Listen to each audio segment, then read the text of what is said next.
Ayan mga boss madam, good morning po sa inyong lahat. Nandito na naman po ako para i-share sa inyo yung mga updates ko sa mga gawa ko.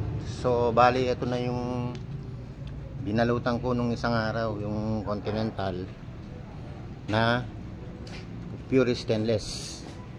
Ayan mga boss madam, may toolbox po siya dito. Ayan po, bali ito po additional lang po to.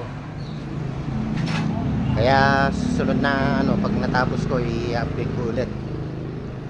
Bali ito na po yung kasunod niya, yung semi Volvo na stainless steel din na size 30. Kaya abang-abangan nyo po sana. Yun lang po mga boss madam, i-like and share na lang po. Kaya ingat-ingat po kayo dyan.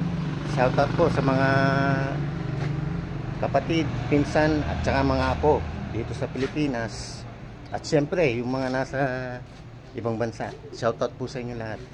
So okay, sige po, bye bye, God bless.